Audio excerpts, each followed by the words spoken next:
Jeff Massone is a dynamic and accomplished leader with a proven 20-year track record, including professional training as a coach, trainer, and speaker on leadership through the John Maxwell Team. He helps young professionals accelerate their careers by developing their leadership skills so they're prepared to lead before they have a leadership position. We're going to have a great conversation with Jeff. Jeff focused on everything around preparing and investing in the next level of leaders. Jeff, welcome to the show. Thank you very much, Mike. Thanks for having me. Yeah, thanks for doing this. So my first question, Jeff, is from all of your experience, what do you believe is the most important characteristic of a great leadership team? There's no question about it. When you have a leadership team, you can't have one kind of personality throughout your entire C-suite or executive team. You need a balance of personalities to be able to attack the different issues and problems that face a team in a way that's going to be the most productive. Yeah, that's interesting. And one of the things I hear when I think about balance, and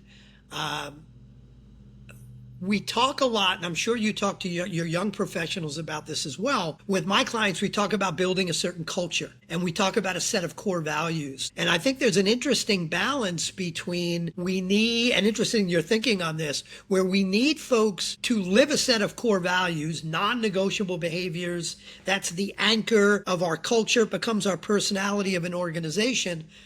But that doesn't mean everybody needs to think in the same way. How do you think about that? Living core values versus we need some diversity. When I talk with my teams, there's a lot that goes on in project management around standardizations and templates. So I always say to my team, I like flexible standardization. Right. So you want to go in with something that says, hey, I know what product I'm going to get from that team, but I don't want to sacrifice the uniqueness of what that particular individual can give. Some people are really great at diving into the details. Other people are really great at nuanced conversations and beyond. So it's the same thing here. It's that core set of values, those non-negotiables. Patrick Lencioni talks a lot about that in a lot of his writings. But also, right, you want to be able to say, hey, where else can we have that diversity of thought to be able to attack these problems? Jeff, you decided to focus a little differently than I focus in my coaching. And I want to dig into that a little bit. Why did you decide to focus on young professionals in your coaching as opposed to the executives or the business owners? Absolutely. Yeah. From my perspective, you should prepare on your leadership journey before you have the privilege of leading others. And that's not something that's typically been done, at least from what I've seen in my pharmaceutical and consumer products career. Yes, they provide some leadership development once you are a manager or a director, but it makes more sense in my mind to say, well, wait a minute. Why would you want somebody and set them up for failure for, the first 6 months, first year or longer of their leadership journey by simply not preparing them with some basic skills? Let's get some of those mistakes out of the way early. Let's figure out, where they're gonna have their strengths and then build on that. Again, counterintuitive to what I've seen, but what I believe is that next level. Let's do something different, and it's going to be great for that next generation. Yeah, what I love about that is, in my work with senior leadership teams, one of the key issues I hear all the time is how there's no one next in line. We don't have that succession plan. Why aren't and it's typically blamed on other people. They don't take the accountability. So I definitely want to focus there now because we're going to be talking, everything leadership, in this discussion. How do you define leadership? Sure. Yeah, it's interesting. It's such a buzzword. It's a big, broad, sweeping word. And ultimately, leadership is a battery of competencies. So John Maxwell wrote 21 Laws of Leadership. And I think there are more. So, I mean, we can agree that there are a dozen competencies that encompass leadership that, by the way, no one person is going to master all of them. And that's why it's a journey. So early on in your career, you want to be able to say, okay, what do I think based on my role and my remit?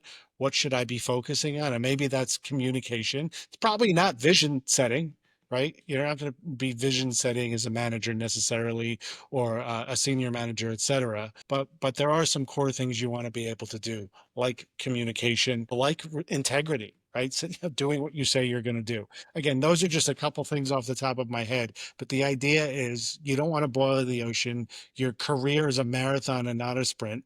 Let's take a couple different competencies to work on in a given year and get them to a better level than where you're at today. And then next year we work on something else. And that's that whole journey piece. One other thing I want to say, Mike, is, you know, typically a lot of leadership development workshops, for lack of a better word, or leadership development programs are delivered in a 1 day on-site, off-site, 3 day on-site, off-site. And while there could be the greatest content in the world, the problem with that is there's no pull through. Now, coaching is that engagement that where you see that transformation, right? That's something where that's why I love coaching over training. You could see somebody from when they started, and then where they're at 6 months, where they're at 12 months, et cetera. And there's a change as long as they're putting in the work, right? As long as they're doing the things and applying what's being discussed in the coaching sessions. You see that every single time, and that's the difference. So I think a lot of people are just so used to signing that statement of work for a training program, right? And that training program can be quite expensive, especially if you're a Fortune 100 company. You sign up for that, but you don't realize that you could be spending a similar amount of money in a coaching program and see real change. One of the things I like to say is, from what I've seen on my journey, is there are a lot of sales teams that are provided coaching and training in leadership development. And I think that that's great. Most of a company is not a sales professional. I think when you train in leadership development to non-sales people, you really have the opportunity to change the culture of your company, right? It's not just, providing sales leadership training so you can increase your revenue, which we all understand that's necessary. But really, when you invest on changing the culture of your company and really having a strong leadership, throughout the organization, up and down the chain, and you change that culture, you increase employee retention, you increase employee engagement as a company or a better partner to work with. And that's going to absolutely have a huge halo effect on your bottom line, even though there's not a direct ROI correlation to providing coaching and training to personnel that are either not leaders yet or not in a commissioned role. Yeah, I want to dig into that a little bit more because you and I are aligned. In fact, to me, the word training is like fingernails on a blackboard. And I did it for many years, and it's an issue I have. Not all training is bad training, and I've been through some good training. But the challenge I have is twofold. One is what you had mentioned, is that training is kind of an event, and that event goes by quickly, and then people go back to work and a lot of time, oftentimes, do what they were always doing. So that's one issue. The other issue I've seen that I'd love your thoughts on. I could remember years ago when I did do some more leadership training for folks. I would get hired to do training for middle managers, and I'd go in and train people. But part of the challenge was the senior leaders weren't very good leaders. They didn't get that same training. They thought their middle managers needed the training. So even if the training was good, the middle managers weren't getting their senior leaders weren't modeling the right training behaviors. They weren't able to hold the middle managers, the younger leaders, accountable for leading in the right way because they hadn't been trained on the same thing they were training. So what part in all this, given that my audience is going to be a whole bunch of senior leaders and CEOs and business owners, what part do the senior leaders play, and how could they best play that part in modeling the right level of leadership and holding these younger leaders accountable for executing on what they're learning? Absolutely. Yeah, I think obviously it starts at the top. In order for whether you're providing this kind of coaching and training to middle management, senior management, executives, there has to be buy-in, right? So the part that the C-suite plays is, yes, this is important. Well, how do you deem that it's important? Well, you show that it's important by saying, I am taking myself and my team through a leadership journey, and that may be coaching, that may be some other engagements. We have decided that, my team, my direct reports, et cetera, and so forth, it's going to be throughout the entire organization. Again, I understand that it's hard to be able to provide the exact same thing, especially if you have a really large organization, but you have to start somewhere, and you have to you basically have to walk the talk. You have to walk the talk, because if you're going to provide this kind of training because you think your, senior management, middle management, what have you, needs it, but we don't, that sends the wrong message. That sends, well, wait a minute, you think you've already arrived? Let's agree that we all have room to improve, and show it by saying, this is going to be your engagement that we're going to ask you to join. We have our own, and we'll share our best practices at a town hall at some point in the future. So what does so the other thing you talked about is the difference between training and coaching. Tell me a little bit more about your definition of coaching and what does that look like? And let me be clarify the question a little bit is when you are getting your, these young leaders ready to lead, is that part training, part coaching? Is it all coaching? Give me a view of the difference between the two and if they're both involved in getting these folks ready to lead. Yeah, I think there's no one thing that's delivered, and I think it's always a hybrid. It's always a mix of different things. For instance, when in my coaching engagements, there is a part instruction, right? You have to give some level of context, especially if they're young, if they're newer in their journey of their career. So some training, yes, right? You train to show that you know what you're talking about, and there's something there to build that trust, to build that rapport. Then, you can kind of blend in mentorship. So mentorship is not really coaching. You're providing some context based on your experiences, but you have to be careful with your experiences, because your experiences may have been 5, 10, 15, 20 years ago, different manager, different team, different company, different set of circumstances. But there is some value to that level of mentorship. And then there's the actual coaching piece. And one of the greatest things about coaching is really digging deep on what the coachee wants and really driving those open-ended questions. But I truly believe you really can't get to that space of open-ended questions until that trust and rapport is built up through your initial sessions and conversations in the engagement.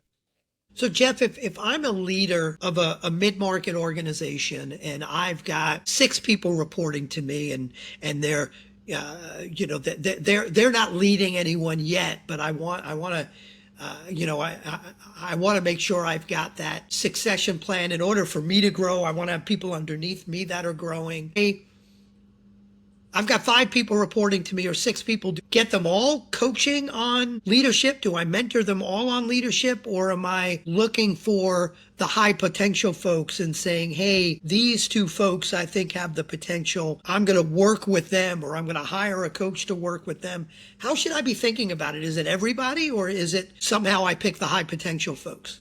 It's interesting. I always say you have to be careful with people that are deemed high potentials versus low potentials, or average. You have to understand, like, what is truly the criteria. Are there checks and balances in that criteria, et cetera? I say that because you may be really losing out on an amazing potential leader by just, having these sorts of programs available to quote unquote high potentials. So if there's some way to be able to deliver it to all of your people, you gave a great example. I mean, I think 6 people is certainly a reasonable number to figure out a coaching program. If you have larger organizations, then you may have to make some decisions on, well, does everyone get it? We can't really afford, we don't have the budget to give this kind of coaching to everyone. What can we do? So I think that it's really on a case by case basis, but I always lean towards saying, you know what, let's provide as many people as possible coaching. What I'll also say too is, and I know of a couple coaches that do this. Look, you can't possibly, there aren't enough coaches in the marketplace to be able to provide coaching for everyone. So what do you do as an organization? Even if you're not a huge organization like Exxon or Johnson and Johnson or Disney, what do you do? Even small organizations can say, well, wait a minute. How about, leaders a coach program? How about you teach this coaching skill to a certain level of your leaders, so that not only are you teaching them in the leadership development competencies, but you're also saying, look, we're going to give you the coaching competencies as well.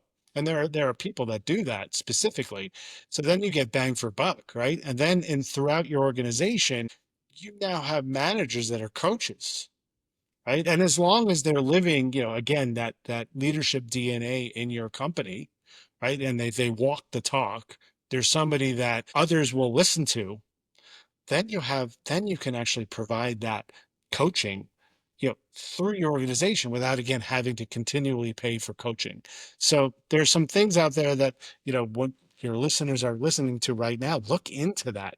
Just Google, leader as a coach or manager as a coach programs, because I think that's going to go a long way to having, more bang for buck in your training budgets. Yeah, I love that idea. And as many companies as I work with and leadership teams I come across, I don't really see it. The idea of having some kind of internal coaching organization. Uh-huh. And that doesn't necessarily mean, and I guess maybe a bigger organization could afford the time and the bandwidth and the dollars to do this. That doesn't mean you literally have 5 full-time coaches on staff full-time. To your point, it may be that you've got some subset of your leaders and managers who really have the desire and the ability to be good coaches. You create that internal kind of part-time fractional coaching organization, because you shouldn't need to have to hire. I mean, as much as you and I would love everybody to hire a coach, of course, you shouldn't need to have to hire from the outside. You should be able to build that competency from the inside as well. What do you think it takes for a leader to be not a coach like you and I trying to build a coaching business, but for a leader to be a good coach? What are some of the skills or competencies of a good leader that is also a coach? First of all, part of the reason why a leader in and of itself, him or her, has to go through a coaching program is to understand, okay, well, wait a minute, there's leading and there's demonstrating leadership skills, and there's teaching leadership skills. There's, then you got to live them, right? But then you also have to learn how to be a coach. And part of that is listening, right? Some of the best coaching engagements I've been a part of as a coachee is they've just listened, they've asked questions, and they're there to really help you draw out your answers, help you develop answers for your own. Once it comes from you, from the person that's being coached, they give you the answers. You're giving your coach the answers. It's nothing to remember. It's because of that process, because of what your challenges are. It's your answers, right? That's hard. That sounds easy, but it takes a long time to be able to develop that skill. A lot of role playing in your program, right? From people that likely and probably best not from your organization, maybe other CEOs that are learning the skill together, right? So you're not being judged by your own team members, but that takes a while. And I think what you mentioned there, but it's very important, so have the CEO go through that and they understand, okay, wow, this is different. Being trained as a coach is different. But then you can say, I have that buy-in. I think we can. We're probably not going to have a coaching organization in our company. We probably can't afford that, with our headcount planning, et cetera. But we can certainly have those internal fractional coaches, right? We see, in sports, particularly baseball, they use that the player coach, right? You think about that. That yes, they're leading, but it's people that have the heart for it, that actually care about developing those next generation leaders, or taking those mid-level leaders and helping them get to those executive ranks. But I think that's really what's important, is really separating out leadership development from the actual skill set of coaching. Yeah, and that skill set of coaching is a tough one, because to your point, it's about asking questions. It's not about giving advice. And man, that's really hard, especially from, old gray hair guys like me that want to give advice all the time. It's a hard thing to do. And I think while there may be a subset of folks in your organization that could be part of this kind of, internal coaching organization, I think every leader needs to learn how to be a coach, because that's the way you surface the right action, help other people surface the right action for them, and they own it. Not because you told them what to do, and you're modeling a way of thinking. So all that's great. So when we talk about these younger professionals that may not be leading yet, how do we teach someone, how do we coach someone to lead before they're actually leading? Could we coach them on something they're not doing yet? As senior leaders, do we need to experiment and give them chances to lead? How do we coach them on something they're not actually doing yet? Well, first of all, when I host events, I ask the entire room, I say, yeah, raise your hand if you're a leader, right? So of course, everyone's a leader, right? Because you're at the very least, you're leading yourself, truly, right? But besides that, if you're a parent, you're leading your children, right? There's no doubt about it. So, so you're leading your children. There are other avenues where you could be a leader if you're also a coach on a sports team, et cetera. You could always draw a parallel to somebody who doesn't necessarily have that positional leadership title at their job, right? But you're leading someone, if not only yourself. So right off the bat, you have something to start with. So let's go with, okay, I'm not a parent yet. I don't coach of any sort. I just have a job and I'm not leading anyone. Great. Let's go into the fact that you are leading yourself. What are some of those activities and choices that you're making to be able to lead yourself well? Right. And then you go down that train, in terms of your time management. How is your time management? Are you leading your time management well? Right. Are you leading, the right habits to be able to make yourself successful professionally, and then on from there. But of course, if you are a parent, you can go down and say, well, you're leading your kids, et cetera, and so forth. How is that going? Right. And going from there. In terms of opportunities, I think the best opportunities you can give one of your team members that aren't leading anyone yet is contractors. A lot of times, it's not a full-time employee that someone's overseeing, but they're given somebody, a third party, that says, you know what, they're not on our payroll fully, but we have a group of contractors, and I think that this is a right opportunity for you to try out overseeing personnel, and we take it from there. The other thing I've seen too, and I've seen this done not just with individuals, but groups of folks, specifically groups of some of the real high performing, high potential folks, is give them a project to do. I had one client that we did in creating their core values. We used something, and this is a Jim Collins thing called the Mission to Mars exercise.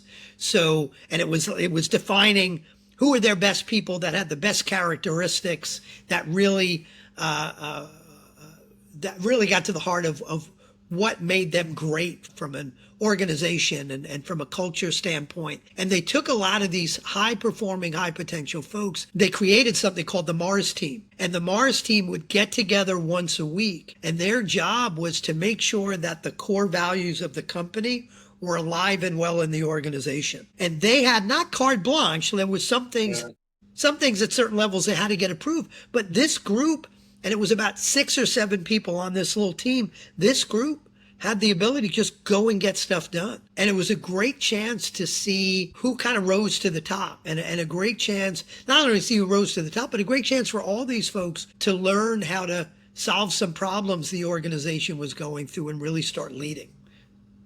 Yeah, I'll say, I mean, certainly my 20-year project management career is a lesson in leading without authority, right? You give someone, a project team and a deliverable, an outcome, whether, in the consumer products world, it was an actual product, right? A new product launch. And those were awesome experiences.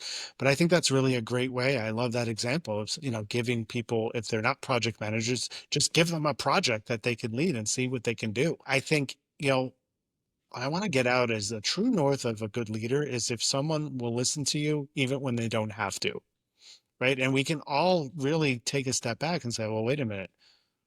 How far am I along that? Can I truly say that people will listen to me when they don't have to? And that takes a lot of reflection on that. And how would you really know, right? So in my mind, the best way you would know that is if somebody from another part of your career or your life is calling you for your input and advice simply for that, knowing that you can't help them positionally, there's nothing you can do financially for them. They really want your counsel, right? They want your counsel on something. Then, that's a great indication of, wow, like I haven't heard from this person in 7 years. And all of a sudden they're reaching out to me. They valued my leadership from when they were on my team. That's that true north. Now, a lot of times you're not going to get that opportunity, but you could still be asking yourself that question. Are they really just listening to me because I'm their boss and they have to? or do they respect my leadership and they're listening to me because of that? I think there's a lot of people out there that may not have had the opportunity to ask themselves that question, but you really should be asking yourself that question on a regular basis. And I think for all of us, there's all room to improve. So there's going to be, ideally, you want as many people as possible that have reported to you in some way, shape, or form to be able to, if you were to ask them, well, would you listen to, so would you listen to Jim, if you didn't have to, right? And you can think to yourself, oh, would Mary listen to me? I think so.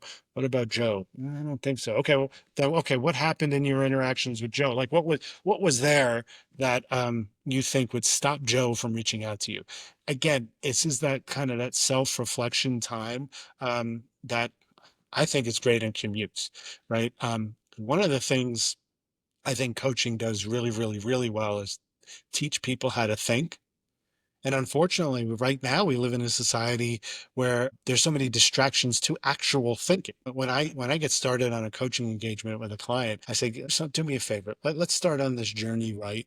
If you could stop watching the 24/7 news for 90 days, that's not going to help you think critically.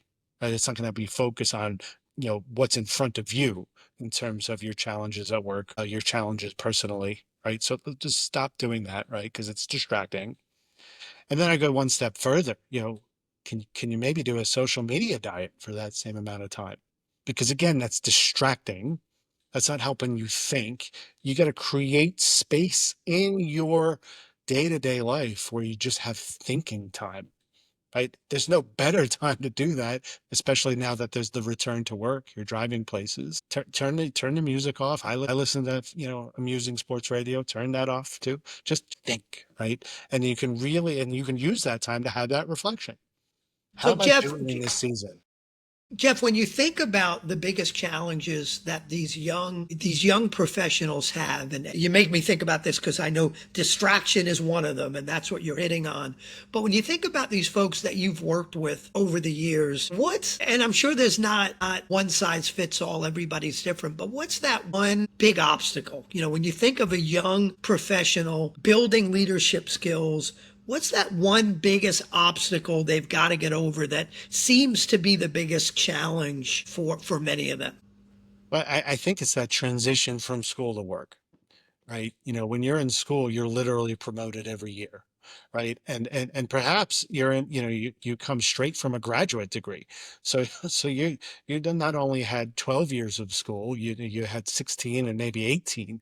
So you almost had 2 decades of getting promoted, quote unquote, every year, and then you're in the workforce. Right. And then it's a different set of skills. You're not getting paid and promoted for what you're getting paid and promoted for what you do. You're getting paid and promoted for how well you communicate. You're then ultimately getting paid and promoted for how well you think. So it's really getting over that barrier of that transition of how am I going to get promoted, right? That's really I think the common thread that's amongst all people is knowing you're going a completely different game than you were throughout your entire life, really. So they're coming in with the wrong expectations, you think? Absolutely. And I don't think it's even today's generation, right? I think that's been going on for, at the very least 50 years, if not a lot longer. They're expectant, entitled, right? And a lot of people have, labeled millennials and now Gen Z with that, those characteristics. But, I can say that, I saw them in, Gen X, right? I could proudly and candidly say I'm a Gen X, and I had that level of, again, entitlement and expectation of, wow, where's my promotion, right? I didn't realize that while I was hitting my goals and in some cases exceeding my goals, I was still really the same person that walked in the door. I haven't shown any growth, right? And that's a different level of thought. Well, what do you mean growth, right? Like, I did what you asked me to do. Like, where's my promotion? But that's a different thing. Yes, you're great. Like, you're getting your bonus. You're on the team, et cetera. But you haven't shown me anything different that you can go to the next level, right? That's the difference, right? And when you tell people that, it's very eye-opening. You're like, well, I've asked a lot of people that I've coached. Do you think you're different, than when you walked in the door of your company? And then there's always that pause. I'm like, well, now that I think about it, not really. I'm just kind of, running and, chugging along. That's really that barrier that everybody has. That once you open that awareness up, then you can say, "Oh, now I get it. It's more than just meeting and exceeding expectations." What's the most important thing a senior leader can do to best support their younger professionals in growing? Not what they could do to actually go in and train them or coach them or mentor them, but as a senior leader, what's the most important thing I can do to invest in them? Honestly, I think the easiest thing, and I don't think there's any expense to it, is access, right? Providing the younger generation, your younger employees with access to the most senior people in the organization. And again, I fully understand that, some of the senior folks in an organization maybe that's not their thing, right? They're really not that interested in, giving to the next generation, but find out who is, right? Get that core group of people throughout your organization, again, small, mid-sized, even large organizations that are willing to kind of pour into that next generation and make it comfortable, right? Make those doors. You always say have an open door policy. Well, show like how does somebody who's 25 years old and 3 years out of school truly knock on that door, so to speak, virtually or otherwise, and make that connection and have a relationship, right? Be open to a relationship. We all know that everyone's busy, right? Everyone's super. I'm a busy executive. I'm triple booked. 8 hours, 8 hours a day. 5 days a week. There's time. Figure out some time, carve out some time. We know that you're not going to have one-on-ones with, junior employees on a weekly or bi-weekly basis. But what kind of quarterly check-ins can you have? What can you do that fits your schedule to be able to give that access to you and the other really executive level folks in your organization? I'm going to say something even stronger than what you said. I firmly believe and see and in my mind know that the number one driver of profit growth is people growth. And if you are a senior leader and people growth kind of isn't your thing, then you shouldn't be a senior leader. I happen to think one-on-one meetings, weekly one-on-one meetings with your productive one-on-one meetings with each of your direct reports is critical. And Marcus Buckingham, who's an author and speaker that I love, I saw him interviewed a number of years ago. And he said, look, how many people could you have regular, weekly, effective one-on-one meetings with? Every week consistently. If your answer is, I could do that with 12 people, then congrats, you can have 12 people reporting to you. If your answer is, I am so busy, I can't meet with any of my folks regularly every week one-on-one, then you should have 0 people reporting to you. That's how important it Absolutely. is. Absolutely. I couldn't agree more. Yeah, I've heard Marcus speak a couple times, and I remember him answering those kinds of questions. I think he even says, there is that with his research at ADP. I think there's that sweet spot of 5 to 8. But again, if you can manage 12, then that's great. But whatever you can manage, you do manage weekly one-on-ones. And if you can't, and even when it's bold to say one talk, then don't lead people, right? If that bothers you, if Right? that's not part of your day to day of how you see your job, then find a role where you don't lead people. And I think a lot of organizations, some of the bigger organizations, which I give them credit, I know J&J does it, Merck's done it. They allow a professional track, quote unquote. So you're able to grow in the organization without having any direct reports because you said, look, that I really don't want to do that. That's not my thing. So you do want to give people opportunity to still grow in an organization, even though they don't have direct reports. Because what had happened previously is you're getting promoted and you're getting a team, and then you're getting it multiple teams, and you're leading leaders. And you never really wanted that, but that was the only way to get promoted. So to be able to kind of tease that out and say, well, wait a minute, that doesn't make any sense. You're getting promoted because you're a really great chemist or you're a really great finance person and you're awesome at what you do in that skill set, but you really don't like people, right? To me, like, how do you get around that? Well, you make those professional tracks and you make those leadership tracks. So I have a feeling I know what your answer might be because I know you're a John Maxwell guy and a John Maxwell fan. But What's the one book, if you could recommend one book to someone who wants to lead or someone has started leading and they want to learn more about leadership, what's that one book you'd recommend that would have the biggest impact? I think so. John Maxwell has his book, Developing the Leader Within You, right? So I think that's the place where you start, right? Yes, he has. I've referenced the 21 Laws of Leadership book, and that's an important book too. But And I've got that behind me yeah, somewhere. especially if you're not leading it, developing the leader in you is where I would start. But I'll also say this, and again, coming from the Maxwell organization, there's a lot of, coaches that in that organization that for some odd reason are only reading Maxwell content. You really have to read as much content as possible through as many authors as possible so that you can cherry pick the best of the best from all the great voices like Simon Sinek, like Brene Brown. I mean, there's a ton. A lot of people say there's too many leadership books out there. If you're a leader, you should be reading them all. Some of them aren't great reads, but a lot of them are. There's truth when you make that, that meta analysis of all the things that are being written, find out what works for you in your organization and go. And if you're not leading people yet, still read as much as you possibly can. It's going to trigger some things in your work experience that you never would have before. And when you do read, and again, whatever level you're at, you apply the ACT method. What can you apply from what you're reading? What can you change from what you're reading? And what can you teach? When you read from that lens and that frame, then you can make it actionable, right? So, and then in a coaching environment, that's what we do is like, what's relevant? How do you make this content relevant to where you're at in your career and the different problems you're facing? Same thing when you're reading a book or listening to a TED Talk or a podcast.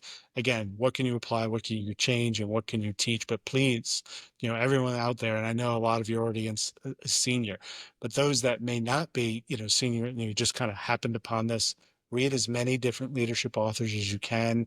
It's going to enrich your leadership journey, and you're going to be that much better off for it. Beautiful. Jeff, people want to find out more about you and your coaching. Where should they go? Sure. It's preparedleaderconsulting.com. Again, that's preparedleaderconsulting.com. And just a bit about me and again, my vision of really equipping that next generation before they have the privilege, and I do mean privilege, of leading other people. I always say if you want a great company, you need a great leadership team. These young folks will be there one day. You need to help them. So we need a great leadership team. Jeff, thanks for helping us getting closer to that place today. Thank you very much, Mike.